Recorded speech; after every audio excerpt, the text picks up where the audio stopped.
El millonario buscó a sus gemelos por toda la mansión y los encontró en un parque con la empleada. El columpio de llanta iba y venía con un chirrido suave de cuerda contra rama, y debajo de ese chirrido había un sonido que cualquier madre del mundo reconocería al instante. La risa de un niño que acaba de descubrir que volar es posible. Lucía empujaba el columpio con las dos manos abiertas, firme, con ese ritmo que se aprende no en un manual, sino en el cuerpo, en los brazos, en la memoria de haber empujado antes a alguien que ya no estaba.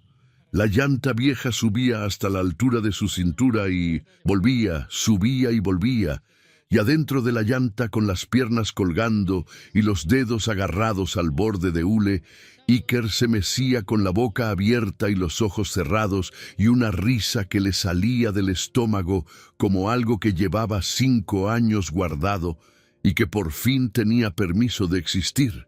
A 3 metros de ahí, Bruno estaba trepado en la rama más baja de un fresno viejo del parque de la colonia León Moderno, un parque público con bancas de madera descascarada y un piso de tierra floja que olía a lluvia reciente, aunque no había llovido en semanas, porque así huele la tierra de los parques donde los niños juegan a vida. Bruno tenía las manos agarradas a la corteza del árbol y los zapatos resbalándose en el tronco. Y justo cuando parecía que iba a lograrlo, justo cuando su rodilla alcanzó la rama y su cara se iluminó con la expresión de un conquistador de 5 años, que acaba de escalar una montaña, se resbaló y cayó de sentón sobre el pasto con un golpe suave que le sacó el aire y una carcajada al mismo tiempo.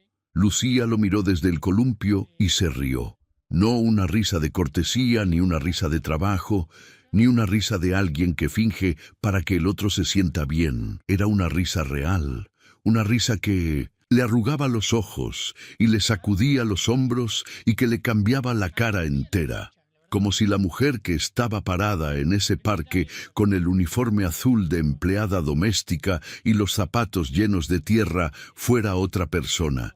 Una persona que nadie en la mansión de Andrés Ibarra había visto jamás. Bruno se levantó del pasto con las manos verdes de hierba y las rodillas manchadas y corrió hacia el árbol otra vez, porque a los 5 años caerse no es fracasar, es empezar de nuevo, y la rama seguía ahí esperándolo como si tuviera toda la paciencia del mundo. Lucía los miraba a los dos, al que volaba en el columpio y al que trepaba en el árbol. Los miraba con una sonrisa que no le conocemos, una sonrisa que tenía adentro algo más profundo que la alegría, algo más viejo, algo que se parecía a una deuda que se paga poco a poco, cada martes y cada jueves a las 3 de la tarde, cuando ella les decía a los niños que iban a ir a comprar algo a la tienda, y en vez de ir a la tienda, caminaba 7 cuadras hasta este parque, se quitaba los zapatos, se sentaba en el pasto, y les daba a los hijos de otro hombre lo que a su hijo nunca pudo darle. Entonces sonó el teléfono. El sonido del celular rompió la tarde, como una piedra que cae en un charco, y Lucía se quedó inmóvil con las manos todavía extendidas hacia el columpio que seguía meciéndose solo. Sacó el teléfono del bolsillo del mandil con los dedos temblorosos y miró la pantalla. Era el número del guardia de la caseta de la mansión. «Señorita Lucía, el señor Ibarra llegó temprano del despacho y los niños no están. Está buscándolos por toda la casa, ya revisó los cuartos, la sala de juegos, el jardín. Me preguntó a mí y yo le dije que usted salió con ellos hace como 2 horas. Señorita, está furioso». A Lucía se le secó la boca. El aire del parque, que hacía 30 segundos olía a pasto y a viento y a infancia, de pronto le supo a metal, a miedo, a ese sabor que sube por la garganta cuando sabes que algo se acaba de romper y no hay forma de pegarlo. Abrió la boca para decir algo, para explicar, para inventar una excusa que sonara creíble, pero antes de que pudiera marcar de vuelta, un sonido distinto le llegó desde la calle, un motor, llantas sobre grava, una puerta que se abre. Lucía giró la cabeza y vio la patrulla estacionándose junto a la banqueta del parque a 20 metros del columpio donde Iker seguía meciéndose sin saber que el mundo acababa de cambiar. Dos oficiales bajaron de la patrulla, uno joven con lentes de sol y la mano apoyada en el cinturón, otro mayor con bigote recortado y una libreta en la mano.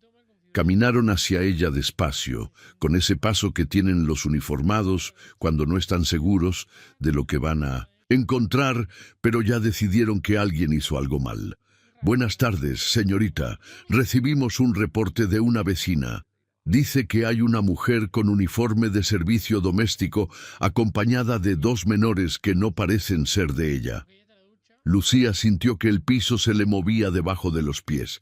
No parecen ser de ella. 5 palabras que le cayeron encima como un balde de agua helada, porque esas 5 palabras no decían lo que decían. Decían otra cosa. Decían, una mujer con ese uniforme, con esas manos, con esa piel. No puede ser la madre de esos niños. Esos niños son blancos, limpios, bien vestidos. Ella no. Lucía no dijo nada. Soltó el teléfono, caminó 3 pasos hacia el columpio, tomó a Iker con un brazo y llamó a Bruno con el otro, y los apretó contra su cuerpo con una fuerza que los niños no entendieron, pero que aceptaron sin preguntar, porque los niños entienden cuando alguien los está protegiendo, aunque no sepan de qué. Iker la miró desde abajo, con los ojos enormes y la boca todavía abierta de la risa que se le había cortado en seco, y le dijo algo con esa voz de niño de 5 años que no sabe mentir, ni disimular, ni medir el peso de las palabras que dice, hicimos algo malo, Luchita. Y esa pregunta de 4 palabras dicha por un niño que hacía 3 minutos se estaba columpiando por primera vez en su vida en un parque público de León, Guanajuato, esa pregunta le partió algo a Lucía por dentro que no era nuevo, que era viejo, que era una grieta que llevaba años ahí y que cada vez que alguien le recordaba que en este mundo hay lugares donde los niños no pueden jugar, se abría un poco más. Lucía abrazó a Iker contra el pecho y no dijo nada. El columpio de llanta se mecía solo, vacío, chirrando contra la rama con un sonido que ahora ya no era alegre, sino hueco, como el eco de algo que se acaba de perder. El oficial del bigote abrió la libreta, le pidió una identificación, le pidió los nombres de los niños, le pidió que explicara qué relación tenía con ellos. Y mientras Lucía buscaba en el bolsillo del mandil una credencial que probara que ella tenía derecho a estar ahí, con esos niños, en ese parque a las 5 de la tarde de un martes, en una ciudad donde los parques son para todos, pero no todos son bienvenidos, un auto negro se detuvo en la esquina con un frenón que levantó polvo de la banqueta. La puerta se abrió antes de que el motor se apagara. Y Andrés Ibarra bajó con las llaves todavía en la mano, la corbata floja, el pelo revuelto y la expresión de un hombre que acaba de vivir los 20 minutos más largos de su vida, 20 minutos buscando a sus hijos por cada cuarto, cada pasillo, cada rincón de una mansión de 12 habitaciones donde sus gemelos de 5 años debían siempre estar. Porque así estaban seguros, porque así nadie podía tocarlos, porque así el mundo no podía entrar y quitarle lo único que le quedaba, lo que Andrés Ibarra no sabía todavía, lo que le iba a tomar semanas y una audiencia del DIF y una revelación que le partiría el alma para entender. Era que la mujer a la que estaba a punto de reclamarle no había sacado a sus hijos de la mansión para ponerlos en peligro.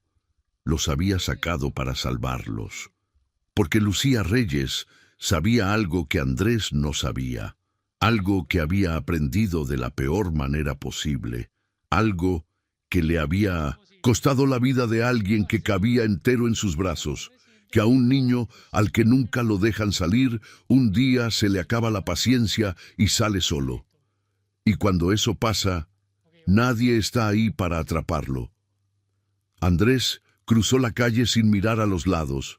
con el paso de alguien que no está caminando, sino cayendo hacia adelante. Y cuando llegó a la banqueta del parque, lo primero que vio no fue a Lucía, ni a los policías, ni el columpio vacío que seguía meciéndose solo. Lo primero que vio fue a Iker, aferrado a la cintura de Lucía con los dos brazos, con la cara hundida en el mandil y los hombros temblando con un llanto mudo que no hacía ruido, pero que se notaba en la forma en que todo su cuerpo se sacudía como una hoja que el viento mueve sin parar. Y a Bruno, que estaba parado junto a ellos con los puños cerrados y las rodillas todavía verdes de hierba, mirando a los dos oficiales con una expresión que no debería existir en la cara de un niño de 5 años, la expresión de alguien que está listo para pelear, aunque no sepa cómo. «Soy el padre», dijo Andrés, y la voz le salió más fuerte de lo que pretendía, como si necesitara que el parque entero lo escuchara. Sacó la cartera del bolsillo trasero del pantalón, abrió la credencial del INE con los dedos torpes y se la mostró al oficial del bigote, que la miró.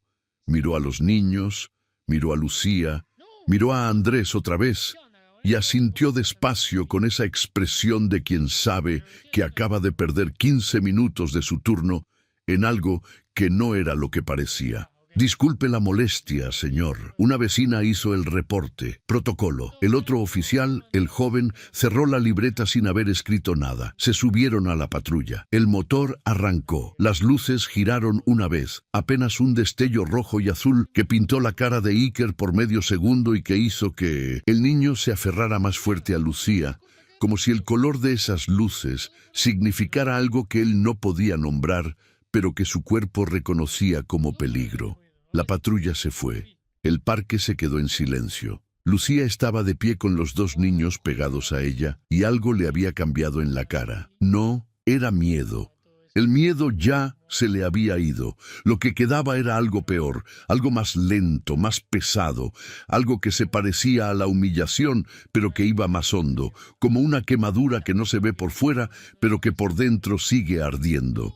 Tenía los ojos fijos en el punto donde la patrulla había desaparecido, y la mandíbula apretada, y las manos quietas sobre las cabezas de los niños, y en todo su cuerpo había una rigidez que Andrés reconoció porque la había visto antes, en las juntas de negocios donde alguien pierde y tiene que quedarse sentado fingiendo que no le importa. Era la rigidez de alguien que se está tragando algo que le duele, para no darle a nadie la satisfacción de verla quebrarse. «Vámonos», dijo Andrés.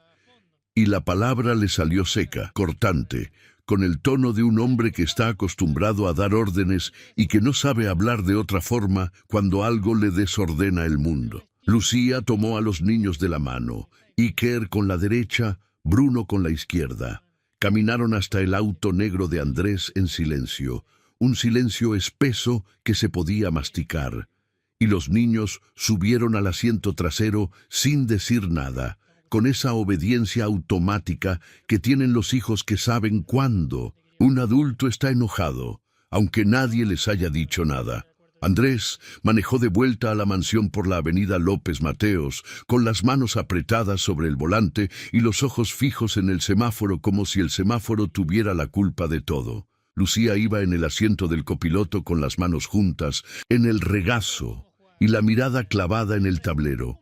El olor a pasto le salía del uniforme, de las manos, del pelo, un olor verde y fresco que llenaba el interior del auto, y que a Andrés le resultaba extraño, porque en su mundo las cosas olían a piel de asiento, a aire acondicionado, a desinfectante de oficina, a perfume de marca, a todo menos a pasto. Me va a explicar por qué sacó a mis hijos de la casa sin mi autorización. No fue una pregunta, fue una orden disfrazada de frase. Lucía no contestó inmediatamente, miró por la ventana. Los edificios de León pasaban rápido, las tiendas de las avenida, las lonas de colores de los puestos de tacos, un grupo de niños en uniforme de escuela cruzando una calle de la mano de una señora con delantal. Niños normales, haciendo cosas normales.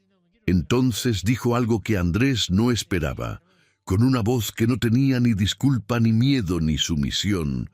Una voz plana, firme, como la voz de alguien que sabe que lo que va a decir es verdad, aunque le cueste el trabajo. Porque sus hijos no saben lo que es el pasto, señor. Andrés la miró de reojo. Lucía no apartó los ojos de la ventana. Iker tiene 5 años y nunca se ha columpiado. Nunca. En 5 años de vida, ni una sola vez se ha subido a un columpio. No sabe lo que se siente. No sabe que cuando subes lo suficiente y cierras los ojos, se siente como volar. No lo sabe porque nadie lo ha llevado a un lugar donde pueda averiguarlo. Andrés abrió la boca para contestar, pero Lucía siguió hablando. Y había algo en su voz que le cerró la boca, algo que no era agresión, sino algo más difícil de interrumpir. Convicción.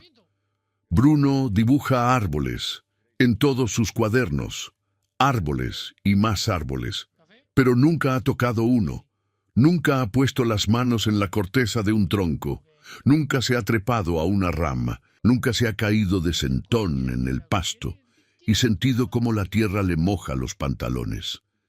Dibuja árboles porque los ve por la ventana del cuarto de juegos, señor Ibarra. Los ve por la ventana como se ve una película, como algo que existe pero que está del otro lado de un cristal que él no puede cruzar. Andrés apretó el volante. Algo le estaba subiendo por el pecho, algo incómodo, algo que se parecía al enojo pero que no era enojo, porque el enojo tiene dirección y lo que él sentía no iba hacia ningún lado, solo se expandía. Sus hijos nunca han jugado con otro niño que no sea su hermano. Iker le pregunta cada semana sin falta, ¿por qué no puede ir al parque? Yo lo sé porque me lo pregunta a mí cuando usted no está, que es casi siempre. Luchita, ¿por qué no puedo ir al parque? Y yo no sé qué contestarle, señor, porque no hay una respuesta que un niño de 5 años pueda entender. Andrés frenó en el semáforo de la esquina del bulevar y el cinturón se le tensó contra el pecho. Lucía seguía mirando por la ventana, pero su reflejo en el cristal mostraba unos ojos que brillaban no de llanto, sino de algo más duro, más controlado, como si cada palabra que decía la hubiera ensayado 1000 veces en su cabeza esperando el momento de soltarla. Bruno no sabe que las hormigas existen. La semana pasada le llevé una en la palma de la mano y se asustó, señor Ibarra. Se asustó de una hormiga, porque nunca había visto una. Tiene toda la tecnología del mundo en su cuarto, de juegos. Tiene una pantalla de 50 pulgadas, una consola de videojuegos que cuesta más de lo que yo gano en 3 meses, una tableta con juegos educativos, un robot que responde preguntas. Pero no sabe cómo se siente el viento.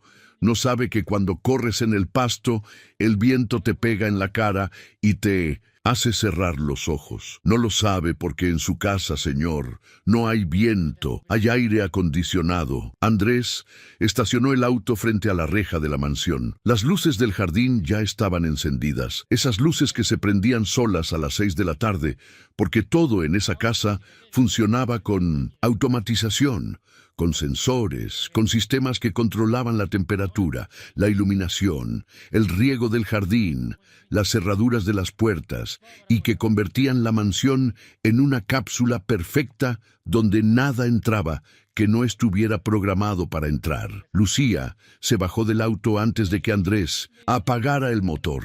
Abrió la puerta trasera, sacó a los niños, les limpió las manos con un trapo húmedo que traía en el bolsillo del mandil y los llevó adentro. Iker volteó a ver a su padre desde la puerta con una expresión que Andrés no pudo descifrar. Algo entre el miedo de haber hecho algo malo y la esperanza de que no fuera tan malo como para que no lo dejaran volver al parque nunca. Andrés se quedó solo en el auto, con las manos todavía en el volante y el olor a pasto llenándole la nariz. El olor que siempre traía Lucía cuando volvía a la cocina por las tardes. El olor que él nunca se había detenido a pensar de dónde venía. Ahora lo sabía. Venía del parque de la colonia León Moderno. Venía de los martes y los jueves a las 3 de la tarde. Venía de una mujer que desobedecía sus instrucciones cada semana para darles a sus hijos algo que él, con todos sus millones, no se le había ocurrido: darles pasto, tierra, viento. Un columpio de llanta que costaba 0 pesos y que valía más que todo lo que había dentro de esa mansión. Andrés subió a su estudio en el segundo piso. Se sentó frente a la computadora. No la encendió.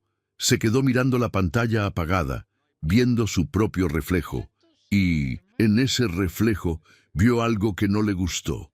Vio a un hombre que había construido una fortaleza de 12 habitaciones con sistema de alarma y cámaras y personal de seguridad y protocolos de entrada y salida, y que creía que con eso sus hijos estaban protegidos.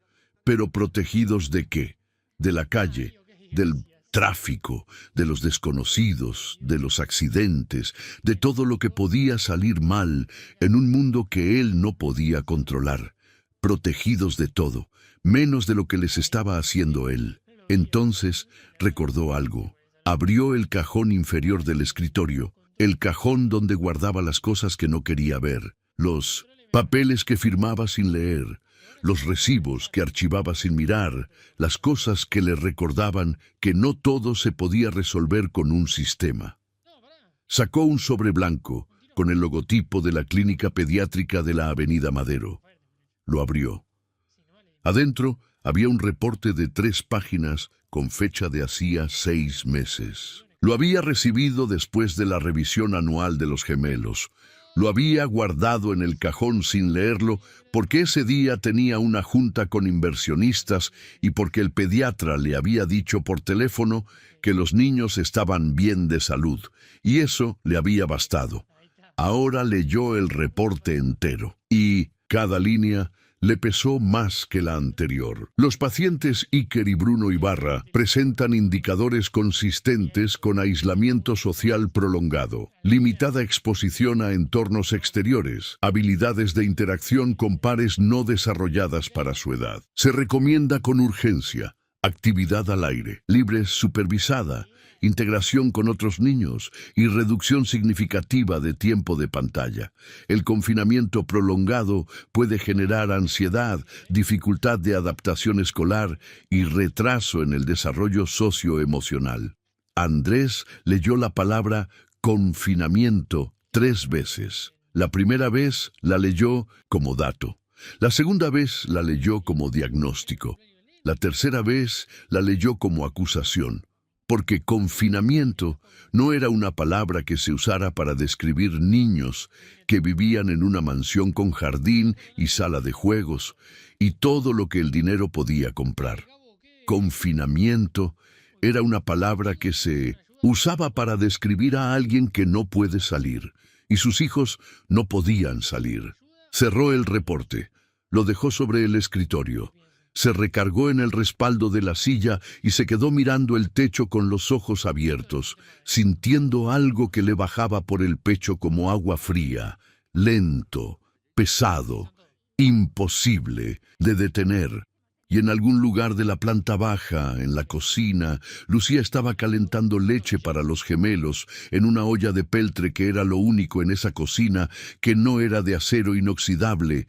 Y mientras la leche se calentaba, Iker le jaló la manga del mandil y le dijo, bajito, como si fuera un secreto: Luchita, ¿mañana podemos ir otra vez? Y Lucía le pasó la mano por el pelo y no le dijo ni que sí ni que no, porque no sabía si mañana iba a seguir trabajando ahí. Y lo único que pudo decirle fue lo mismo que le decía cada vez que la vida le hacía una pregunta que no tenía respuesta: Dios dirá a mi niño. La nota apareció al día siguiente a las 7 de la mañana en un portal local de noticias de León que se llamaba El Pulso del Bajío. Uno de esos portales que publicaban de todo, desde resultados de fútbol de la liga local hasta accidentes en la carretera a Silao. y que sobrevivían de los clics y de las notas que generaban comentarios, que en León eran dos tipos, las de los baches y las de los escándalos. La nota tenía una foto borrosa tomada con celular desde la banqueta de enfrente del parque. Se veían las luces de la patrulla, una mujer de uniforme azul abrazando a dos niños y dos oficiales de pie. El titular decía: empleada doméstica retenida en parque con hijos de empresario tecnológico. Debajo, 4 párrafos escritos con la velocidad de alguien que quiere publicar primero y verificar después. No mencionaban el nombre de Lucía, pero sí el de Andrés, porque en León, Guanajuato, el nombre de Andrés Ibarra era conocido en ciertos círculos, los círculos de hombres que almuerzan en restaurantes del Boulevard Campestre y que hablan de valuaciones y rondas de inversión mientras parten una orden de enchiladas suizas con tenedor y cuchillo. A las 8:15, el teléfono de Andrés empezó a sonar.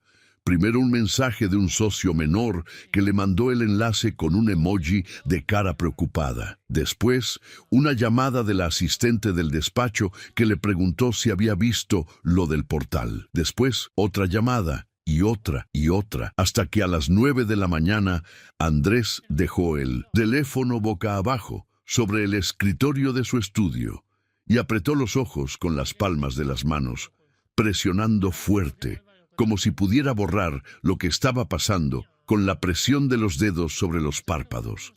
A las 10 llegó licenciado Fuentes.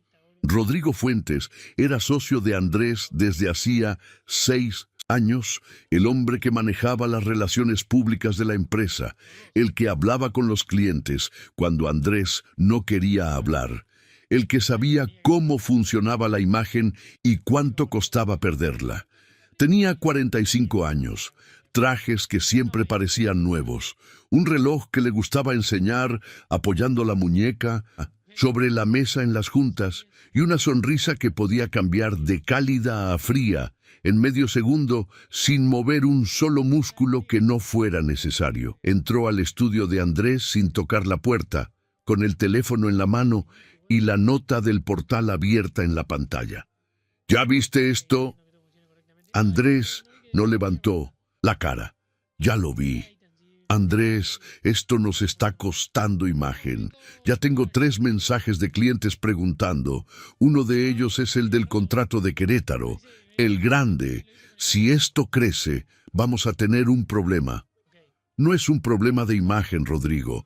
Es un problema de que llamaron a la policía porque mi empleada llevó a mis hijos a un parque.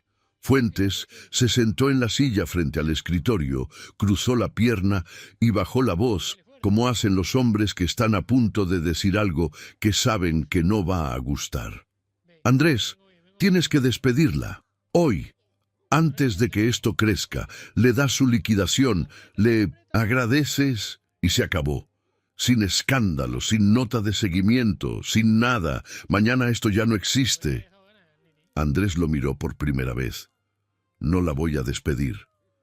Es una empleada, Andrés. Hay miles. Contratas otra la semana que viene y esto se olvida. No la voy a despedir, Rodrigo.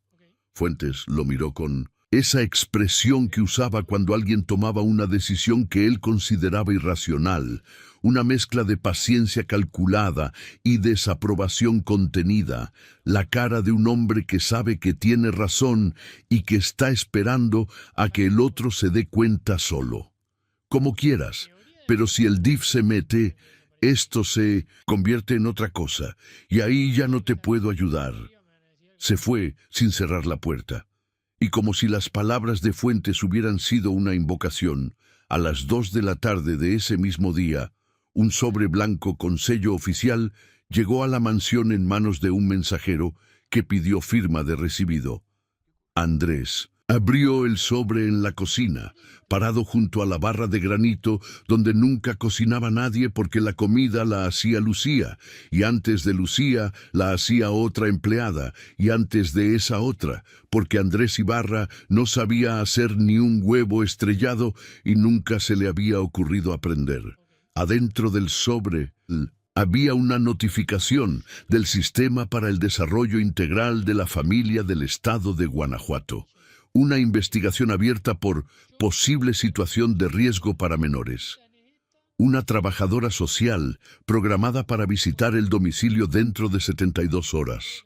Un número de expediente, un sello, y debajo de todo eso, una frase que a Andrés le cayó como un golpe en el estómago. Se solicita entrevista individual con los menores Iker y Bruno Ibarra Navarro. Andrés dejó el papel sobre la barra. Le temblaban las manos. No de miedo, no de enojo, de algo que no tenía nombre, algo que le apretaba las costillas desde adentro, como si su propio cuerpo estuviera tratando de proteger algo que él no podía ver. Sus hijos iban a ser entrevistados. Un desconocido con credencial iba a sentarse frente a Iker y Bruno y les iba a hacer preguntas sobre su vida, sobre su casa, sobre quién los cuidaba, sobre si se sentían seguros. Y Andrés no podía hacer nada para evitarlo, porque cuando el DIF abre un expediente, ni el dinero, ni la influencia, ni el nombre en los portales sirven de nada. El DIF responde a la ley, y la ley no negocia. Lucía se enteró 20 minutos después, cuando Andrés le mostró la notificación en la sala. Ella la leyó de pie, con las manos a los costados del cuerpo y la cara inmóvil, leyendo cada línea como quien lee una sentencia, despacio, sin pestañear, sin moverse, con esa quietud que tienen las personas que ya recibieron golpes peores y que han aprendido que una forma de recibirlos es quedarse muy quietas para que no duelan más de lo necesario. Cuando terminó de leer, dobló el papel con cuidado, lo dejó sobre la mesa de centro y miró a Andrés a los ojos. Señor Ibarra, le ofrezco mi renuncia. Esto es culpa mía. Yo lo saqué. Yo tomé la decisión. Si me voy, la investigación pierde sentido. La voz le salió entera, sin quiebre, sin temblor, con esa firmeza que Andrés le había escuchado en el auto el día anterior y que ahora entendía un poco mejor, porque no era firmeza de carácter, era firmeza de costumbre, la firmeza de alguien que se ha tenido que sostener sola tantas veces que ya lo hace sin pensar, como respirar. No quiero causarle más problemas, señor. Usted ha sido bueno conmigo. No se merece esto. Andrés no contestó de inmediato.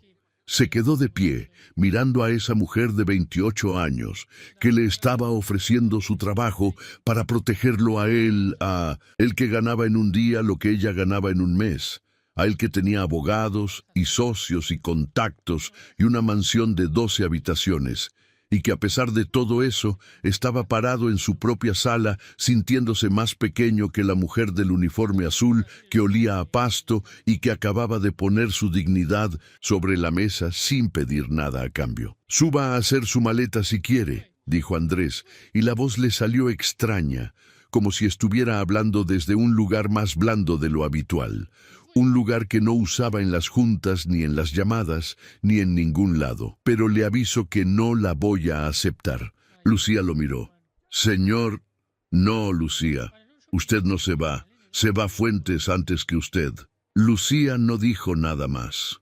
Asintió una vez con la cabeza, recogió el papel de la mesa y caminó hacia la cocina, donde los gemelos estaban sentados en la mesa comiendo un plato de frijoles con queso que ella les había preparado antes de que el sobre llegara. Lucía se sentó con ellos, tomó una servilleta, le limpió la boca a Iker, que tenía frijol en la barbilla y en la nariz, y en un lugar del cachete que no tenía ningún sentido. Bruno comía despacio, con la cuchara en una mano y un crayón rojo en la otra, dibujando algo en una hoja que tenía junto al plato. Lucía se inclinó para ver qué estaba dibujando, y lo que vio le quitó el aire. Era un árbol con un tronco café y una copa verde que ocupaba la mitad de la hoja.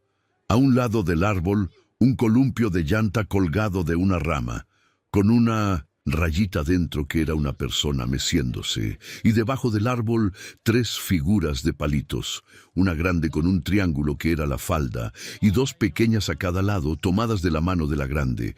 3 personas, no 4, no estaba el papá, no estaba nadie más, solo Lucía, Iker y Bruno.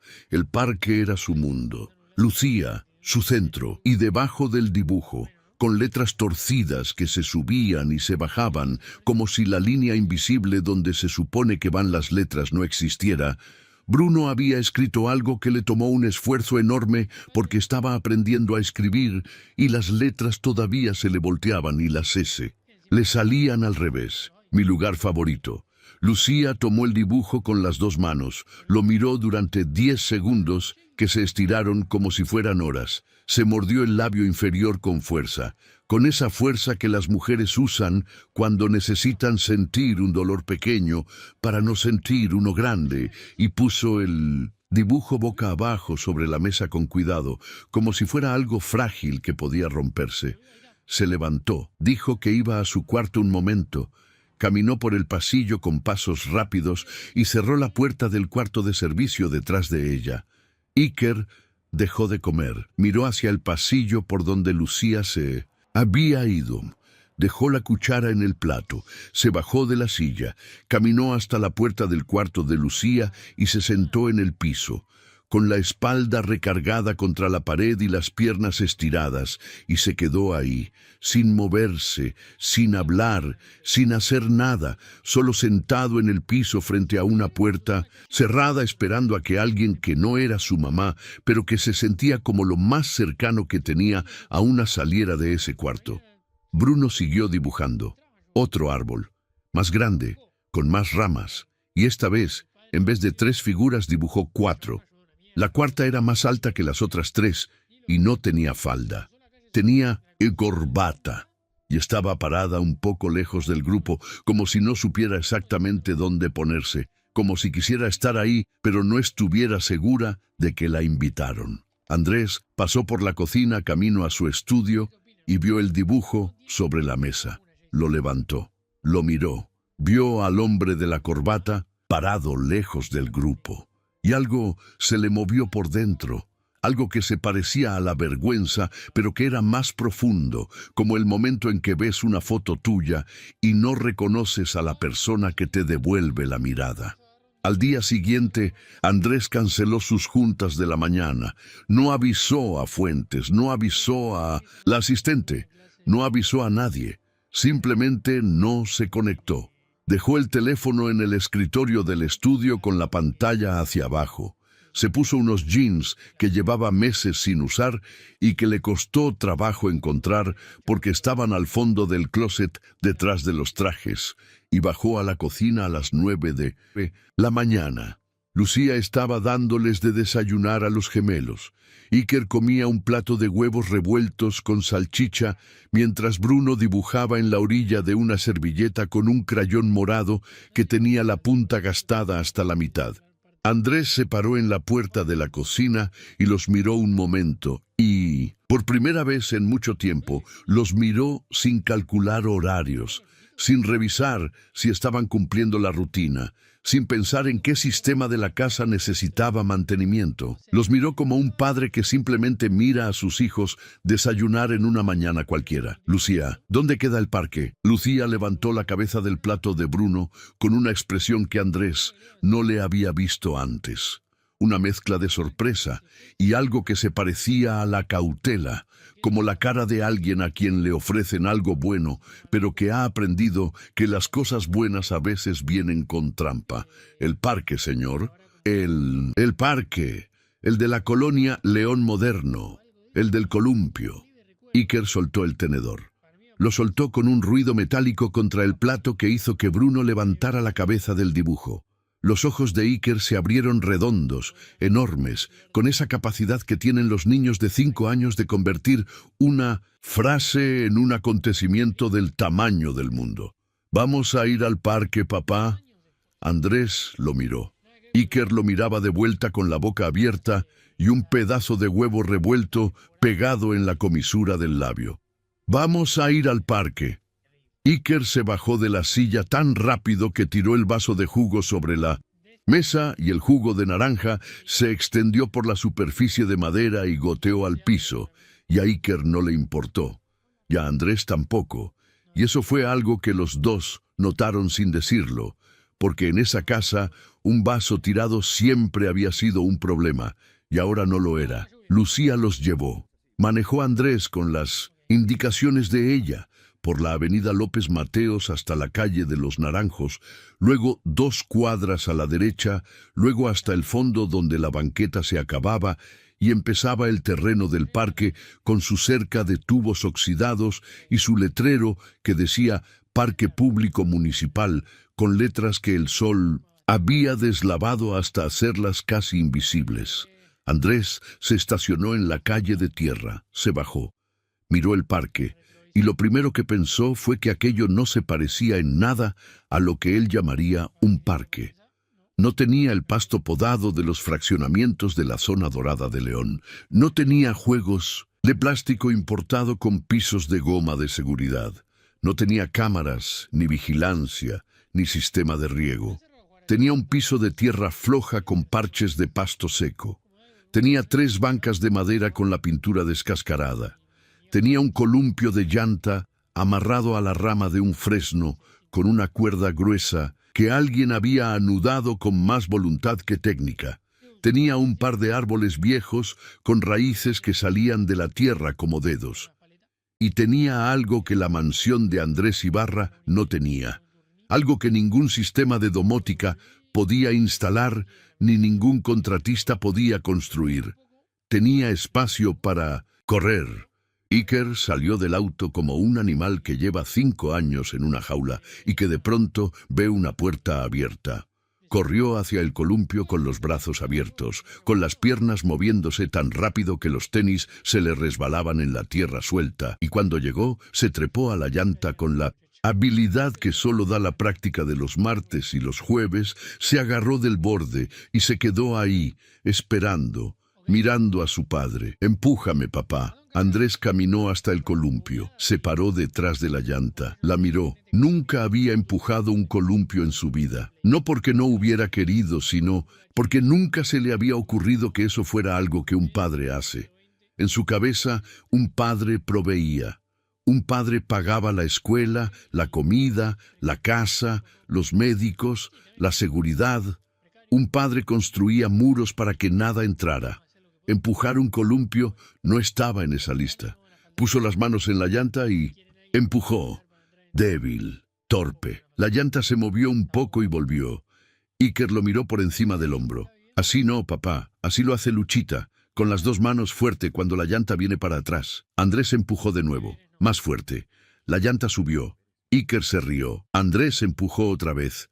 La llanta subió más. Iker se rió más fuerte.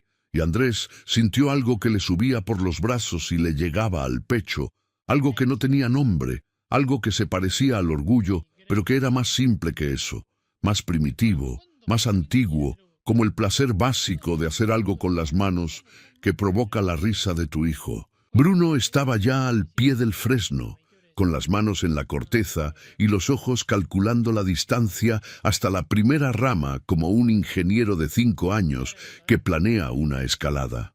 Lucía se había sentado en una de las bancas de madera, no en cualquiera, en la tercera, la que estaba más cerca del columpio, la que tenía la pintura más gastada y la madera más oscurecida por el sol y la lluvia de años. Andrés la notó porque Lucía se sentó ahí con la naturalidad de alguien que ocupa su lugar de siempre, con esa forma que tenemos de sentarnos en el sitio que es nuestro, aunque nadie nos lo haya asignado. Y notó algo más. Junto a la banca, recargado contra la pata de madera del lado izquierdo, había un ramo de flores. No era un ramo de florería. Eran flores del mercado, las que venden en cubetas de plástico junto a la entrada del mercado Aldama por 30 pesos el manojo. Claveles blancos y cempasúchiles amarillos, atados con un lazo de rafia. Y en el respaldo de la banca, en la esquina superior derecha, había una marca. Algo tallado en la madera con algo filoso, un cuchillo o una navaja o la punta de unas llaves, algo que alguien había grabado con paciencia y con fuerza, hundiendo cada línea en la madera hasta que la marca fuera permanente. Andrés se acercó mientras Iker se columpiaba solo, meciéndose con el impulso de sus propias piernas como Lucía le había enseñado. Miró la marca tallada. Era pequeña, del tamaño de una mano de niño. Era una letra y un número. I4. Andrés miró la marca, miró las flores, miró a Lucía, que estaba sentada en la banca con las manos en el regazo y la vista fija en Iker, meciéndose en el columpio. Y en su cara había algo que Andrés no podía leer, algo que estaba entre la sonrisa y otra cosa, algo más hondo, más viejo, algo que tenía capas y que él no sabía descifrar. ¿Qué significa eso que está tallado en la banca, Lucía? Ella parpadeó. La sonrisa se le fue de la cara como se va una nube que estaba tapando el sol, rápido, de golpe, y lo que quedó debajo no era oscuridad, sino algo neutro, controlado, la cara de alguien que cierra una puerta con suavidad para que no se note que la cerró. Es una marca vieja, señor. Ya estaba ahí cuando empecé a venir. Andrés la miró. Lucía miraba a Iker en el columpio. Y por la forma en que sus dedos se apretaron sobre las rodillas, por la forma en que la mandíbula se le tensó un segundo antes de relajarse, por la forma en que sus ojos se quedaron fijos en el niño que se columpiaba con una intensidad que no era normal, que no era casual, que era la intensidad de alguien que está mirando dos cosas al mismo tiempo, al niño que está y al que no está. Andrés supo que ella estaba mintiendo. No dijo no, nada. No insistió. Algo le dijo que esa puerta se abriría sola cuando fuera el momento y que empujarla ahora la cerraría para siempre. A las 4 de la tarde, de vuelta en la mansión, Andrés recibió una llamada de la abogada que había contratado la noche anterior, una licenciada de un despacho de la zona centro de León que se llamaba Gabriela Estrada y que le habían recomendado como especialista en casos de familia y DIF. La visita será pasado mañana, señor Ibarra. La trabajadora social se llama Verónica Leal. Va a recorrer la casa, va a revisar los espacios donde los niños viven y va a entrevistar a cada gemelo por separado. Usted no puede estar presente durante la entrevista. Es protocolo. Lo mejor que puede hacer es no preparar a los niños. Si les dice qué decir, se nota. Los niños de 5 años no saben mentir. Andrés colgó, se sentó en la sala y esperó. La trabajadora del DIF llegó a las 10 de la mañana del jueves.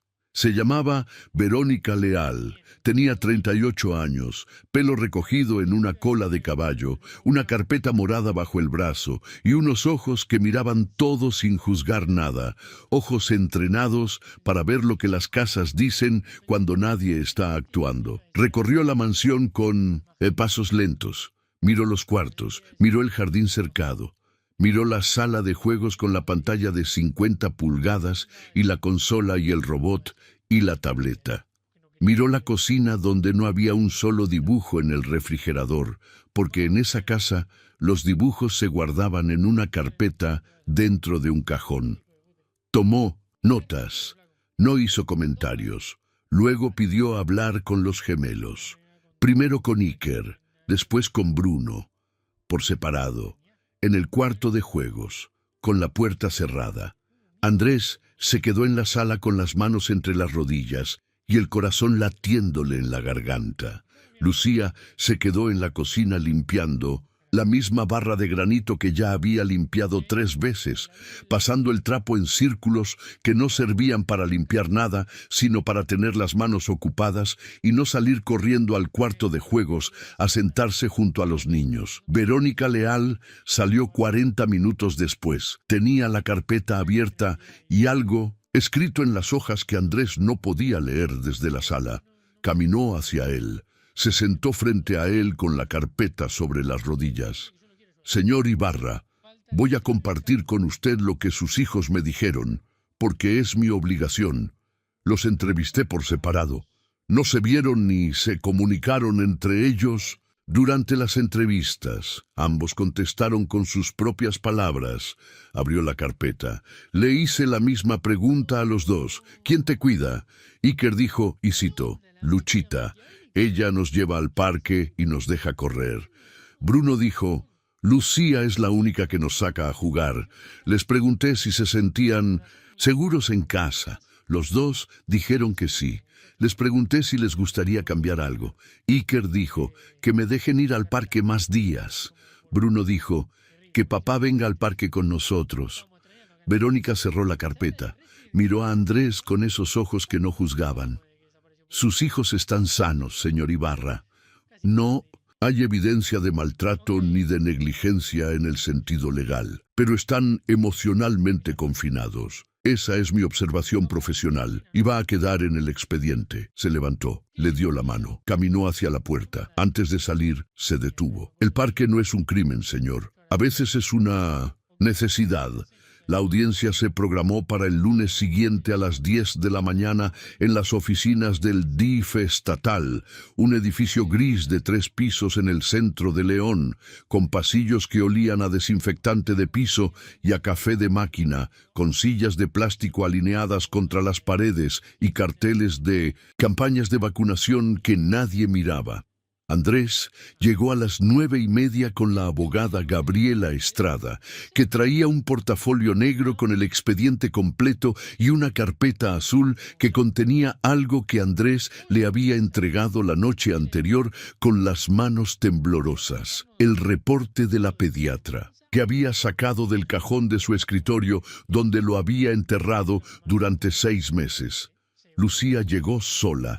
Se había puesto una blusa limpia que no era del uniforme, una blusa blanca con bordados de flores en el cuello que se le veía nueva, y el pelo recogido en una trenza apretada que le dejaba la cara despejada. Caminó por el pasillo del DIF con pasos cortos y la barbilla levantada, y en esa forma de caminar había algo que Andrés reconoció de la primera vez que la vio en el parque rodeada de policías: la postura de alguien que sabe que el mundo la está mirando y que ha decidido que no la va a ver. Doblarse.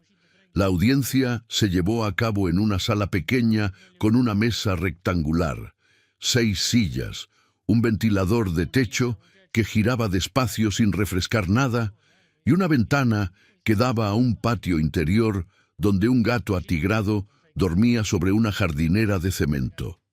Detrás de la mesa estaba la coordinadora del DIF regional, una mujer de unos 50 años con lentes y una voz que no subía ni bajaba. Una voz diseñada para que nadie se sintiera atacado y nadie se sintiera perdonado. Junto a ella, Verónica Leal con su carpeta morada. De un lado de la mesa, Andrés y Gabriela Estrada. Del otro, Lucía sola, sin abogado, sin nadie, porque Lucía no tenía dinero para un abogado y no se lo había pedido a nadie. Y cuando Andrés le había ofrecido que Gabriela también la representara, ella le había dicho con esa firmeza que ya no lo sorprendía. No, señor, usted es el padre, yo soy la empleada. Sí. Nos defiende la misma abogada, van a pensar que usted me está comprando el silencio. Y Andrés no había podido decir nada porque ella tenía razón. Licenciado Fuentes llegó 10 minutos tarde. Entró a la sala con su traje gris, su reloj, su sonrisa profesional y una carpeta que traía bajo el brazo con el logotipo de la empresa.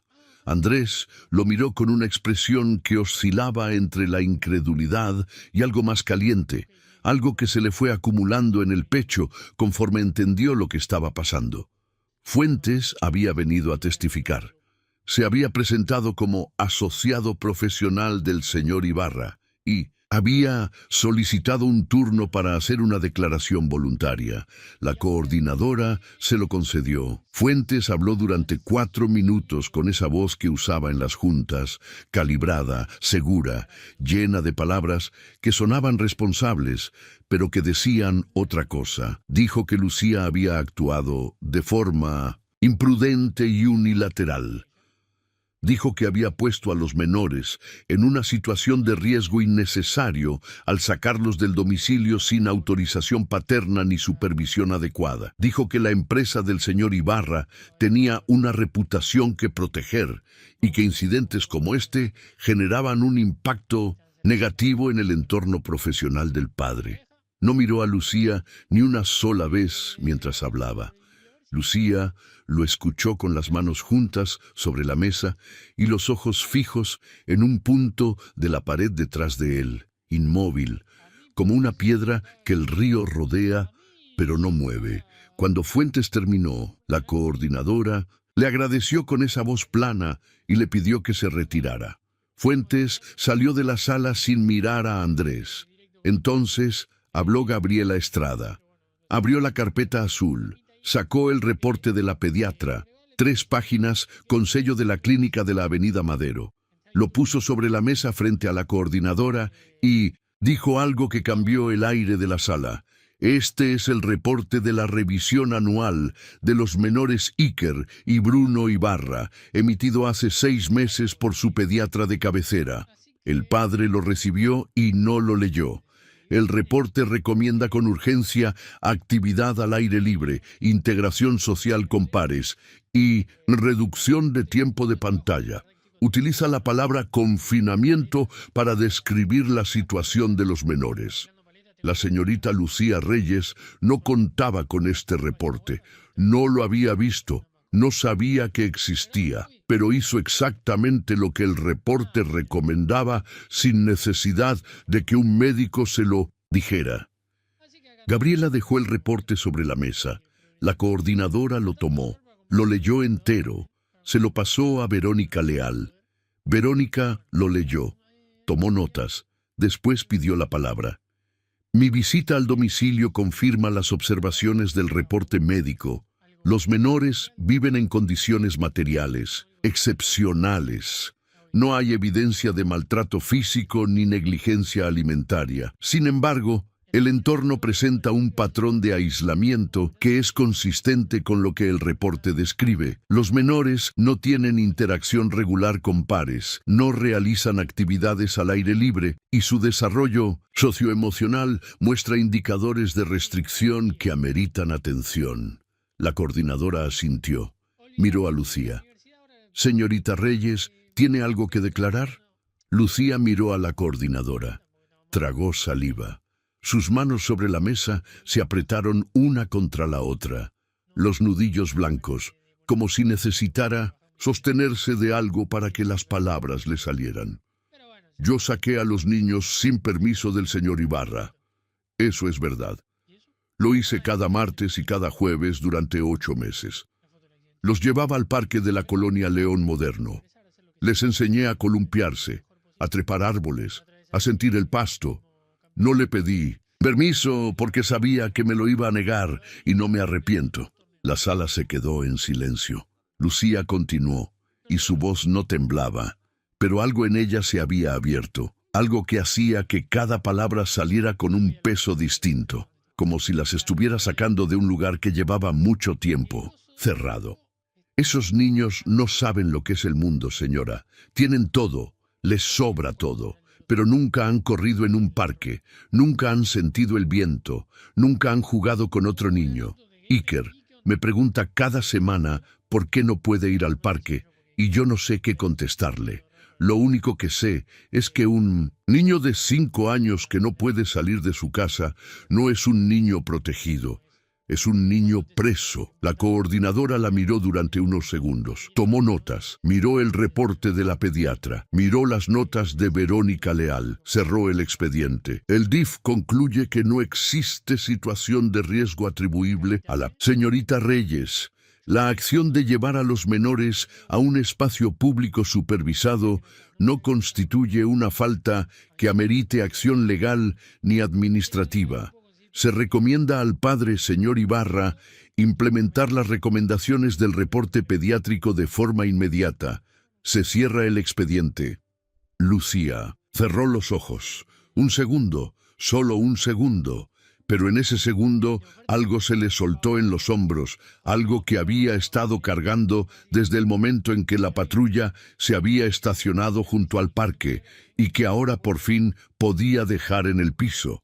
Andrés la miró desde el otro lado de la mesa y sintió que algo se le quebraba por dentro, algo distinto a lo que se le había quebrado en los días anteriores. Algo que no era culpa ni vergüenza, sino admiración. una admiración profunda y simple por una mujer que acababa de sentarse sola frente al sistema, que podía quitarle el trabajo y la dignidad, y lo había mirado a los ojos y le había dicho la verdad sin pedir nada a cambio. Salieron del DIF por separado, Lucía adelante, Andrés atrás. No hablaron en el camino, no hablaron durante la tarde, no hablaron durante la cena que Lucía preparó para los gemelos, unos chilaquiles verdes con crema y queso que los niños comieron sentados en la mesa de la cocina mientras la televisión seguía apagada como siempre. Y Bruno dibujaba con la mano izquierda mientras comía con la derecha. A las 9 de la noche, cuando los gemelos ya estaban dormidos, y la casa estaba en ese silencio que Andrés ya no sabía si le daba paz o le daba miedo, salió al jardín y la encontró ahí. Lucía estaba sentada en el pasto, junto a la barda del fondo, con las piernas cruzadas y las manos en el regazo, mirando el cielo de León que esa noche estaba despejado y lleno de estrellas que en la mansión nunca se veían porque las luces automáticas del jardín siempre estaban encendidas. Andrés apagó las luces desde el control de la pared. El jardín se oscureció de golpe y las estrellas aparecieron todas al mismo tiempo, como si hubieran estado ahí esperando a que alguien las dejara salir. Se sentó junto a ella en el pasto, sin saco, sin zapatos, con los pies sobre la hierba húmeda de la noche. Lucía, señor, la marca en la banca. I4. No estaba ahí desde antes, ¿verdad? Lucía no contestó durante un rato largo. Miraba las estrellas. Las manos le temblaban en el regazo. Un temblor suave que no era de frío. No, señor. La tallé yo. ¿Qué significa? Lucía respiró hondo. El pecho le subió y le bajó despacio, como si necesitara hacer espacio adentro para que lo que iba a decir pudiera salir sin romperla. Se llamaba Iker, como su hijo. La frase cayó en el jardín oscuro como algo que pesa más que las palabras que la forman. Andrés no se movió. Iker López Reyes nació el 7 de marzo, pesó 2 kilos 900 gramos, tenía las pestañas más largas que le haya visto a un niño y un lunar chiquito en el cuello que parecía una estrella. Lucía hablaba despacio, mirando el cielo, como si le estuviera contando la historia a las estrellas y no a Andrés, como si fuera más fácil decirlo hacia arriba que hacia el frente. Yo trabajaba de interna en una casa en Irapuato, una casa grande, buena colonia. La señora me dejaba tener a Iker conmigo, pero no lo dejaba salir. Decía que era peligroso, que la calle era sucia, que se podía enfermar. Iker tenía 4 años y solo conocía la cocina, el cuarto de servicio y el patio de atrás donde estaba el tendedero.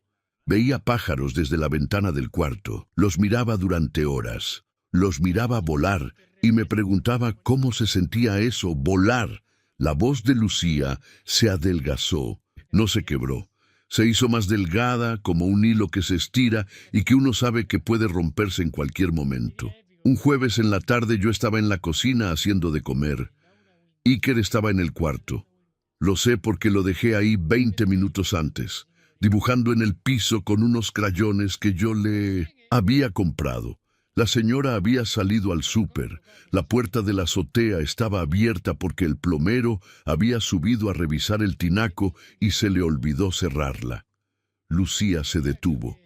Tragó algo que no era saliva, algo más sólido, más pesado, algo que tenía 4 años de antigüedad y que seguía ahí, intacto, esperando cada vez que ella abría esa puerta. Iker subió a la azotea, solo, sin que nadie lo viera. Tenía 4 años y subió una escalera de fierro de 12 escalones, él solo porque en la azotea había cielo, y el cielo tenía pájaros, y los pájaros eran lo único que él podía ver del mundo de afuera. Andrés tenía los ojos clavados en el pasto, no se movía, no respiraba. Intentó alcanzar uno. Eso creo. Eso es lo que yo creo porque nadie lo vio. Se asomó por el borde. La azotea no tenía barandal, solo un pretil de medio metro. Iker medía 95 centímetros. Lucía cerró los ojos. Las Lágrimas le bajaron por las mejillas en silencio, sin sollozo, sin ruido, como algo que sale del cuerpo porque ya no cabe adentro. Lo encontré abajo, en el patio de atrás, junto al tendedero, donde yo colgaba la ropa. Andrés sintió que el jardín se le venía encima, que el cielo le caía sobre la cabeza, que las estrellas ya no eran estrellas sino agujeros en algo que se estaba desmoronando. Le temblaban las manos sobre el pasto húmedo y algo le subía por la garganta que no era llanto todavía, pero que iba a serlo. Después de Iker, no pude trabajar durante un año. Me volví a León porque tengo una tía aquí. No dormía, no comía, no hablaba, solo caminaba. Caminaba horas por la ciudad sin rumbo y un día mis pies me llevaron al parque de la colonia León Moderno. Me senté en una banca, la tercera, y me quedé ahí toda la tarde viendo a los niños jugar. Y algo se me aflojó por dentro, algo que llevaba meses apretado, porque esos niños se columpiaban, se caían, se levantaban, gritaban, y estaban vivos, Señor. Estaban vivos y afuera y corriendo, y eso era todo lo que mi hijo había querido. Lucía se limpió la cara con las palmas de las manos. Tallé su nombre y su edad en la banca. Enterré su carrito de juguete en la tierra junto a la pata izquierda. El carrito rojo de bomberos, que era el único juguete que tenía y que él llevaba a todas partes. Ese parque se convirtió en su lugar, en el lugar donde yo lo llevo cada semana, con flores frescas aunque él no esté ahí. Porque cuando Iker estaba vivo solo lo llevé una sola vez en 4 años, una tarde que la señora salió y yo me atreví a sacarlo sin permiso, igual que hice con sus hijos, Señor. Esa tarde Iker corrió en el pasto por primera vez, se columpió por primera vez, se cayó y se levantó y se volvió a caer y se rió con una risa que yo no le conocía porque nunca lo había escuchado reírse así, al aire libre, con el viento en la cara, con el pasto en las rodillas. Y esa fue la única vez. Lucía lo miró a los ojos, directamente. Cuando vi el anuncio de su trabajo hace un año, señor Ibarra, vi que buscaba empleada doméstica, y vi los nombres de sus hijos, Iker y Bruno. Cuando leí el nombre Iker, algo se me paró en el pecho. No fue una decisión racional. No lo pensé. Solo supe que tenía que estar ahí, que Diosito me estaba poniendo enfrente a un niño que se llamaba igual que mi hijo, que vivía encerrado igual, aunque mi hijo, y que yo podía hacer algo que no pude hacer por el mío. Lucía respiró. Cada vez que empujo ese columpio, señor Ibarra, no estoy desobedeciendo una regla. Estoy cumpliendo una promesa, la promesa que le hice a mi Iker cuando lo enterré, que ningún niño que yo pudiera cuidar iba a vivir sin conocer lo que él nunca conoció. El jardín estaba en un silencio tan profundo que Andrés podía escuchar el latido de su propio corazón. Miraba a Lucía y veía todo lo que no había visto en un año.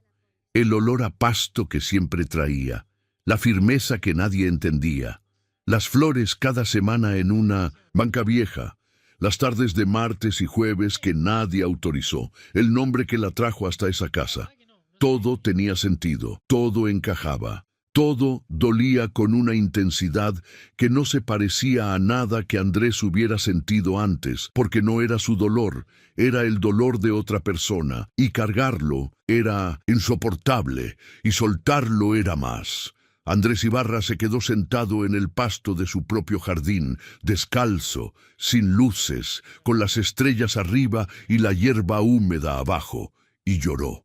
No como los hombres lloran en las películas, con una lágrima digna y un silencio noble.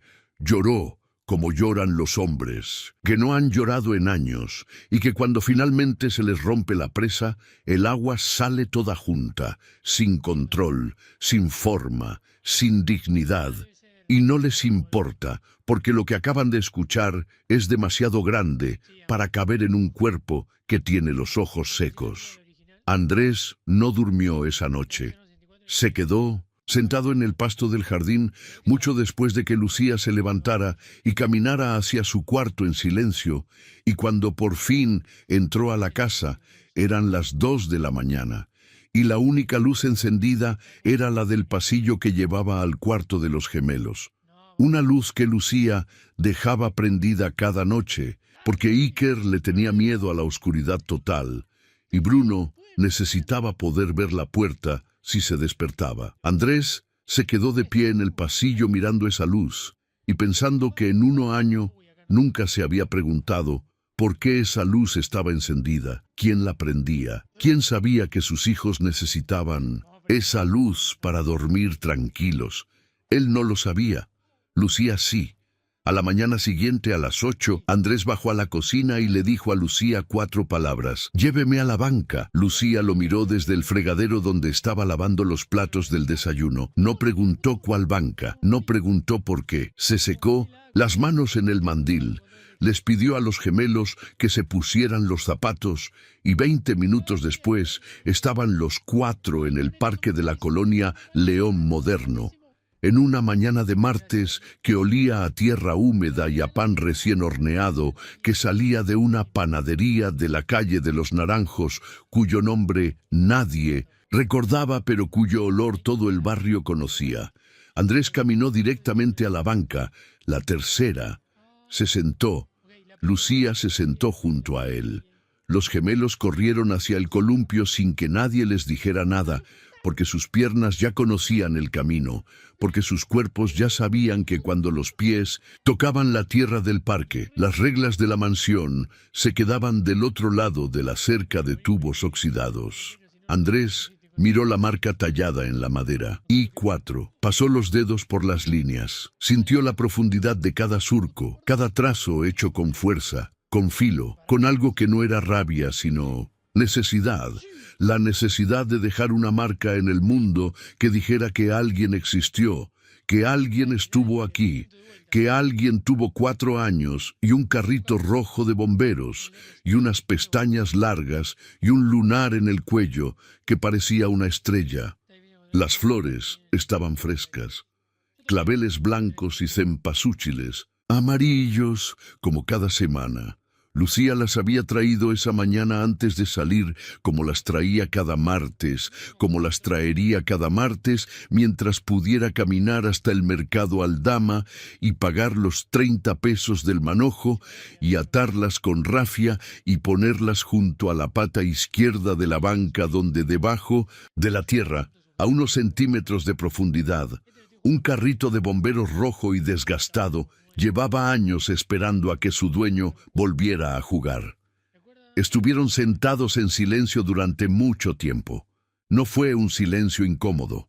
Fue un silencio de los que curan, de los que ponen las cosas en su lugar sin necesidad de moverlas, como cuando 2 personas han dicho todo lo que tenían que decir y lo que queda no necesita palabras sino presencia, estar ahí, compartir el peso de algo que uno de los 2 cargó solo durante demasiado tiempo. Entonces Andrés le preguntó algo que no era una pregunta de patrón ni una pregunta de curiosidad, era una pregunta de padre.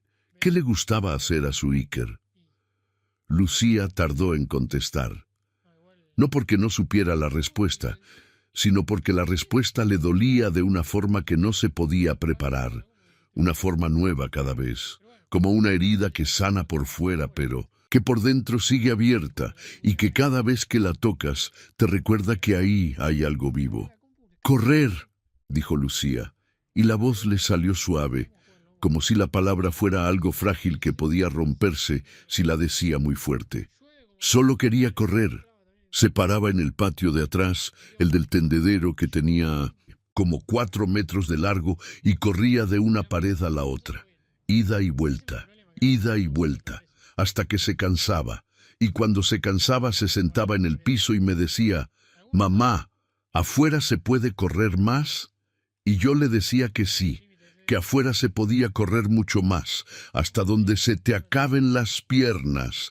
Y él me decía, «Cuando sea grande voy a correr afuera».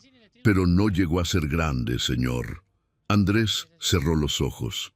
El sonido del columpio chirriando le llegaba desde unos metros, mezclado con la risa de Iker, su Iker, el Iker que estaba vivo y que se mecía con las piernas estiradas y los ojos cerrados y la boca abierta de felicidad. Y por un momento Andrés No supo si esa risa era de su hijo o del hijo de ella, porque los dos se llamaban igual y los dos habían querido lo mismo, y solo uno de ellos lo había conseguido. Yo no voy a dejar que eso pase, Lucía. Mis hijos van a correr afuera. Le doy mi palabra. Lucía lo miró. No le dijo gracias, no le dijo nada, solo asintió una vez despacio con los ojos brillantes, y eso fue suficiente. Esa misma tarde Andrés hizo una llamada. Un herrero de la colonia obrera que hacía trabajo sobre pedido. Le explicó lo que necesitaba: un columpio de llanta idéntico al del parque, con cuerda gruesa y una llanta usada, instalado en la rama del mezquite que había al fondo del jardín de la mansión. El herrero le dijo que eso costaba 1.800 pesos con instalación y material. Andrés había gastado 45.000 pesos en la consola de videojuegos del cuarto de juegos. El columpio de llanta costaba lo que un almuerzo en el restaurante del Boulevard Campestre, y valía infinitamente más. Lo instalaron el miércoles a las 10 de la mañana. Cuando los gemelos lo vieron, Iker soltó un grito que retumbó en las paredes de la mansión y que hizo que el guardia de la caseta asomara la cabeza pensando que algo había pasado. Algo había pasado. Por primera vez, el jardín de la mansión tenía algo que no estaba diseñado por un arquitecto paisajista ni controlado por un sistema de domótica. Tenía una llanta vieja colgada de una cuerda, y eso era todo lo que esos niños habían necesitado siempre. El viernes, Andrés llevó a los gemelos al parque con Lucía. Traía en la cajuela de la camioneta algo que había comprado en un vivero de la carretera a Silao. Un arbolito de fresno en una maceta de barro, con las raíces envueltas en arpillera y la copa todavía chica, como del tamaño de un niño de 5 años. Lo cargó hasta la banca, lo puso en la tierra junto a la pata izquierda, al lado de donde las flores descansaban cada semana, al lado de donde debajo de la tierra dormía un carrito de bomberos rojo. Iker y Bruno cavaron el hoyo, con las manos, sin pala, sin guantes, sin herramienta, solo con los dedos hundidos en la tierra suelta que les entraba debajo de las uñas y les manchaba las palmas. Y los dos se reían mientras cavaban, porque la tierra estaba fría y mojada y se sentía viva, como algo que respira debajo de la superficie. Plantaron el arbolito entre los dos, acomodando las raíces con cuidado, tapando con tierra, apisonando con las palmas abiertas. Lucía se arrodilló junto a ellos. Sacó algo del bolsillo de su mandil. Era un carrito de juguete. No el carrito rojo de bomberos que estaba enterrado, sino uno nuevo, uno que había comprado en el tianguis del domingo por 25 pesos, un carrito azul de policía con las ruedas un poco chuecas y la pintura un poco dispareja, de esos carritos que se venden en bolsas de plástico junto a las frutas y los calcetines. Lo puso al pie del arbolito, recargado contra el tronco, sin decir nada. Los gemelos lo miraron. No preguntaron para quién era. No preguntaron por qué. Iker tocó el carrito con la punta del dedo, como se toca a algo que pertenece a alguien que no está. Y Bruno miró a Lucía con esos ojos que siempre veían más de lo que debían, y ninguno de los dos dijo nada, porque los niños tienen una forma de entender las cosas sagradas que los adultos han olvidado. Las entienden sin necesidad de que nadie se las explique. Andrés se quedó de pie mirando la escena. El arbolito chico junto a la banca vieja, el carrito azul contra el tronco, las flores frescas, la marca tallada, los niños arrodillados con tinsuti, las manos llenas de tierra, y Lucía al centro de todo, con el mandil manchado y el pelo suelto de la trenza y los ojos cerrados, como si estuviera rezando sin palabras, como si plantar ese árbol fuera una oración que no necesitaba iglesia, ni veladora, ni santo. Solo tierra y manos, y la promesa de que algo iba a crecer donde algo se había caído. El lunes siguiente, Andrés citó al licenciado Fuentes en su oficina del despacho. Fuentes entró con su sonrisa habitual, la carpeta bajo el brazo, el reloj asomando por debajo de la manga del saco. Andrés lo esperaba de pie detrás del escritorio. No lo invitó a sentarse. «Rodrigo, el contrato de asociación se termina este mes. No lo voy a renovar». Fuentes dejó de sonreír. «Andrés, piensa lo que estás haciendo. Llevamos 6 años. La cartera de clientes. Me importa más lo que mis hijos necesitan que lo que tú piensas. Eso debí habértelo dicho la primera vez que me pediste que la despidiera, pero no lo hice porque estaba tan acostumbrado a dejar que otros decidieran lo que importaba que ya no sabía decidirlo solo». «Ya lo sé». Fuentes lo miró durante 5 segundos. Cerró la carpeta. Se dio la vuelta. Salió de la oficina sin cerrar la puerta. Andrés la cerró él mismo. Se sentó en la silla, respiró hondo, y por primera vez en 6 años su despacho le pareció más grande sin esa persona adentro. Esa noche, cuando Andrés pasó por el pasillo camino a su cuarto, vio que la puerta del cuarto de servicio de Lucía estaba entreabierta.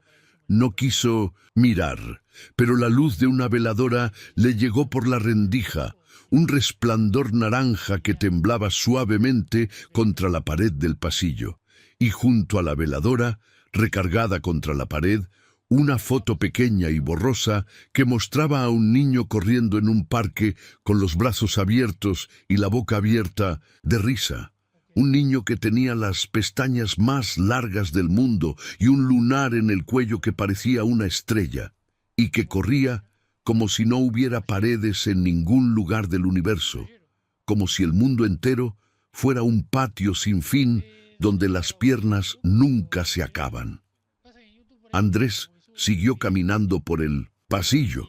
Se metió a su cuarto, cerró la puerta y se quedó un rato largo sentado en la orilla de la cama, en la oscuridad, sintiendo que algo se estaba acomodando por dentro, algo que había estado fuera de lugar durante años, como un mueble que alguien movió y que por fin volvió al rincón donde debía estar. Los años pasaron de la forma en que pasan cuando una casa deja de ser una fortaleza y se convierte en un hogar.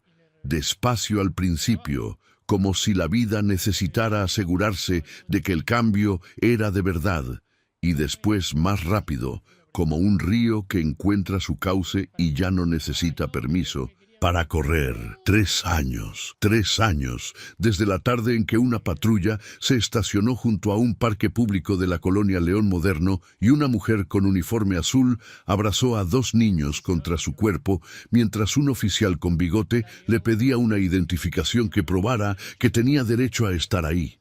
Iker tenía 8 años. Bruno tenía 8 años. Y la mansión de Lomas del Campestre ya no sonaba como antes. Antes sonaba a sistema de alarma activándose a las 10 de la noche, a aire acondicionado regulando temperatura, a puertas cerrándose con clic electrónico, a silencio programado. Ahora sonaba a zapatos que corren por el pasillo a las 7 de la mañana, a un grifo de agua que alguien dejó abierto después de lavarse las manos con tierra, a una voz de mujer que canta rancheras desde la cocina mientras el olor a frijoles de olla sube por la escalera, a un niño que grita «¡Ya llegué!» desde la puerta de entrada con la mochila arrastrando por el piso y un trofeo de plástico dorado en la mano que dice «Primer lugar, 100 metros, categoría infantil». Ese niño era Iker Ibarra Navarro, 8 años, piernas largas, rodillas siempre raspadas y una velocidad que hacía que los entrenadores del equipo de atletismo de su escuela lo miraran con esa cara que ponen los adultos cuando ven a un niño hacer algo que no debería ser posible a esa edad. Iker corría los 100 metros planos en un tiempo que ningún otro niño de su generación en León podía igualar. Y lo hacía con una forma que no era técnica, que no era entrenada, que era algo más primitivo y más honesto. Corría como corren los niños, que descubrieron tarde lo que es el espacio abierto y que ahora, cada vez que tienen pasto debajo de los pies, corren como si el mundo se les fuera a acabar si se detienen. Cuando le preguntaban de dónde había sacado esa velocidad, Iker contestaba lo mismo siempre: Luchita me enseñó a correr en el parque. Los entrenadores no entendían. Lucía no era entrenadora. Lucía no sabía nada de técnica, ni de tiempos, ni de zancadas. Lo que Lucía sabía era empujar un columpio y sentar a un niño en el pasto y decirle: «Corre, corre hasta donde se te acaben las piernas». Iker había corrido y no se le habían acabado. Bruno era otra historia. Bruno, a los 8 años, era el niño que siempre tenía un cuaderno en la mochila y otro debajo de la almohada y otro escondido en el cajón de la cocina donde Lucía guardaba los trapos. Cuadernos llenos de árboles, pero ya no los árboles planos y rígidos que dibujaba a los 5 años desde la ventana de la sala de juegos. Esos árboles que parecían recortados de una revista porque eran la idea de un árbol y no un árbol real. Ahora Bruno dibujaba fresnos con raíces que salían de la tierra como dedos. Dibujaba mezquites con cortezas que tenían grietas y texturas y sombras que cambiaban según la hora del día. Dibujaba el arbolito que él y su hermano habían plantado junto a la banca del parque, que ya no era un arbolito, sino un árbol joven, con un tronco del grosor de un brazo de niño y una copa que daba sombra suficiente para cubrir la banca entera. Y al pie de ese árbol, en cada dibujo, siempre estaba el carrito azul de policía, recargado contra el tronco, con las ruedas chuecas y la pintura despintada por el sol y la lluvia de 3 años. Bruno nunca lo movía de ahí, nadie lo movía de ahí. Era parte del árbol tanto como las raíces.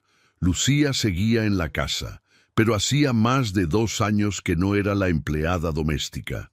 Andrés la había recontratado con un contrato que la abogada Gabriela Estrada había redactado en papel membretado. Cuidadora infantil, jornada flexible, seguro médico, Infonavit, aguinaldo, vacaciones, y un sueldo que Lucía había visto en el papel y que le había hecho sentarse porque las piernas no la sostenían, no por la cantidad en sí, sino porque era la primera vez en su vida que alguien le ponía un número en un documento que decía que lo que ella hacía valía lo que valía. Lucía seguía oliendo a pasto por las tardes, pero ahora no era un secreto. Ahora el olor a pasto era parte de la casa, como el olor a frijoles de olla era parte de la cocina y el olor a jabón de ropa era parte del tendedero. Cada martes y cada jueves, a Pino 100, las 3 de la tarde, Lucía llevaba a los gemelos al parque. Ya no a escondidas, ya no sin permiso, ya no con el teléfono en el bolsillo temblando por si el guardia llamaba. Ahora iban con zapatos de correr y una botella de agua, y a veces con una bolsa de naranjas que Lucía pelaba en la banca mientras los niños se columpiaban y trepaban y corrían y se caían y se levantaban y se volvían a caer. Y cada viernes a las 3 de la tarde, el auto negro de Andrés Ibarra se estacionaba en la calle de tierra junto al parque, y Andrés se bajaba con unos jeans que ya no estaban al fondo del closet, sino en el primer cajón, y se quitaba los zapatos en la banqueta y caminaba descalzo hasta el columpio, y empujaba a Iker con las 2 manos, fuerte cuando la llanta venía para atrás, como Luchita le había enseñado.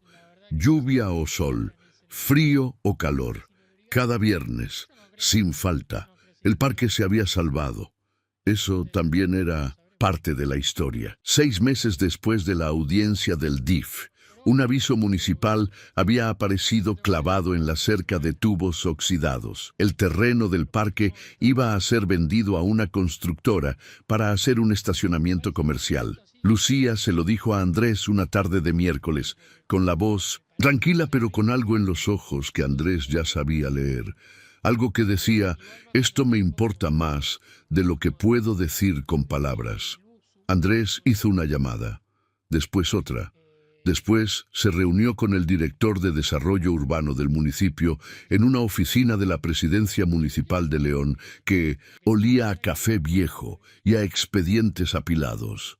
3 semanas después, el terreno del parque fue adquirido por la empresa de Andrés Ibarra y donado al municipio de León como área verde protegida. La escritura se firmó en una notaría de la zona centro con la condición de que el parque nunca pudiera ser vendido ni cambiado de uso. El día que se firmó, Lucía le pidió a Andrés un solo favor. «Señor Ibarra, la banca no la pueden mover. Esa banca se queda donde está». La banca se quedó. Y ahora tenía algo nuevo, una placa de latón atornillada al respaldo, pequeña, del tamaño de una mano abierta, que decía con letras sencillas grabadas en el metal: «Para Iker, que solo quería correr, y para todos los niños que merecen un parque». Debajo de la placa, la marca tallada seguía ahí, I4, y al pie de la banca, las flores frescas seguían apareciendo cada martes, claveles blancos y cempasúchiles, amarillos, 30 pesos del mercado Aldama, atados con rafia. Porque hay cosas que el tiempo no cambia. Hay rituales que no se negocian. Hay flores que se ponen no porque alguien las vea, sino porque alguien las espera. Una noche de jueves, después de cenar pozole que Lucía había preparado con maíz, cacahuacintle que compraba en el mercado porque decía que el del súper no sabía a nada, Andrés se sentó en la mesa de la cocina mientras Lucía lavaba los platos. Los gemelos ya estaban dormidos. La casa estaba en silencio, pero no en el silencio de antes, no en el silencio de tumba programada, sino en el silencio bueno, el silencio de una casa donde la gente durmió cansada de vivir y no cansada de aguantar. Andrés la miró. Lucía lavaba un plato con movimientos circulares, el mismo movimiento de siempre, el trapo sobre el barro, el agua corriendo, el jabón haciendo espuma, y Andrés le dijo algo que llevaba meses queriendo decir y que no encontraba la forma de decir, porque todas las formas le parecían pequeñas para lo que sentía. «Lucía, usted no solo sacó a mis hijos de la mansión, ella dejó de lavar. No se volteó. Se quedó con las manos en el fregadero y el agua corriendo. Los sacó de Village, una jaula que yo construí, creyendo que era protección». Lucía cerró la llave del agua. El silencio se llenó del sonido del último chorro cayendo en el fregadero, y después nada, solo la cocina tibia y el olor a pozole que todavía flotaba en el aire y la luz amarilla de la lámpara sobre la mesa que hacía que todo se viera más suave, más humano, más parecido a lo que debía ser. «Mande, señor, que usted me salvó, Lucía, a mí y a mis hijos». Lucía se secó las manos en el mandil. Se volteó. Lo miró con esos ojos que Andrés había aprendido a leer en 3 años, ojos que decían más de lo que la boca. Decía, ojos que habían visto caer a un niño de una azotea y que habían seguido mirando al mundo después de eso, que habían seguido viendo cosas buenas después de eso, que habían seguido creyendo que valía la pena empujar un columpio después de eso. «No me salvó usted a mí, señor Ibarra. Me salvaron sus hijos. Yo solo vine a devolverles lo que le debía al mío». Se persignó con la mano húmeda. Apagó la luz de la cocina. Caminó por el pasillo hacia su cuarto.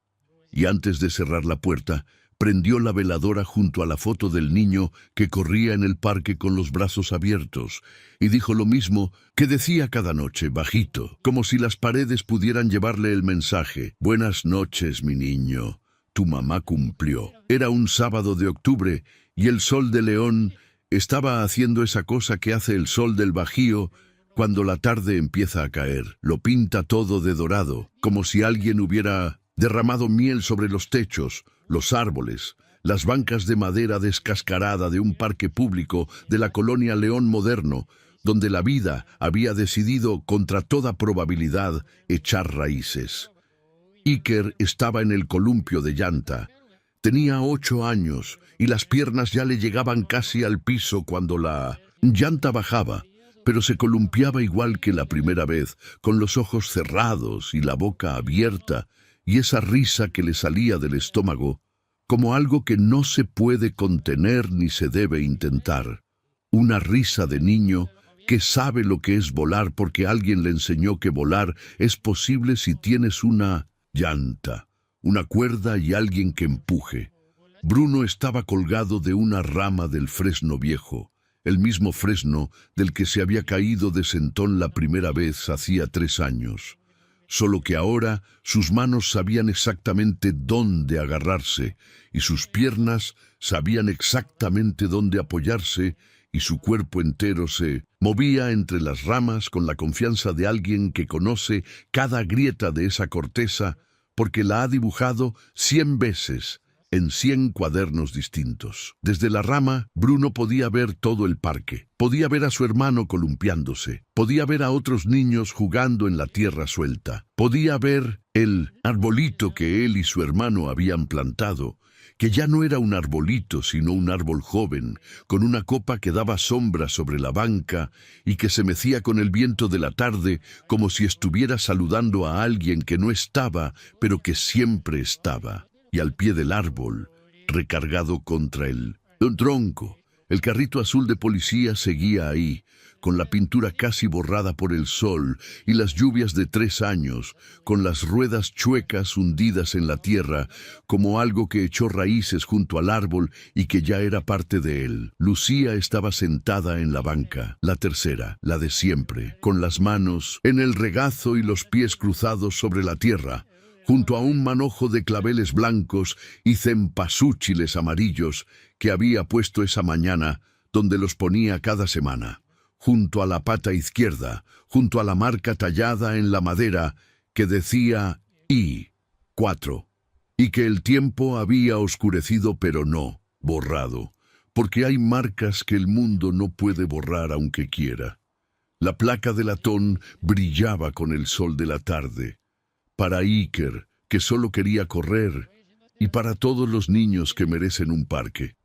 Lucía miraba a los gemelos jugar, y en su cara había algo que 3 años atrás no existía, algo que no era la sonrisa de una mujer que trabaja, ni la sonrisa de una mujer que recuerda, sino la sonrisa de una mujer que cumplió una promesa y que lo sabe, y que cada vez que escucha el chirrido del columpio y la risa de un niño que se llama como su hijo, siente que la promesa se renueva, que la deuda se sigue pagando, que el carrito rojo que duerme debajo de la tierra y el carrito azul que descansa contra el tronco están juntos de alguna forma que ella no puede explicar, pero que siente en el pecho cada vez que el viento mueve las ramas del árbol que sus manos y las manos de esos niños plantaron. Andrés estaba sentado en el pasto a 3 metros de la banca, descalzo, con los jeans enrollados hasta los tobillos y la camisa remangada y los ojos cerrados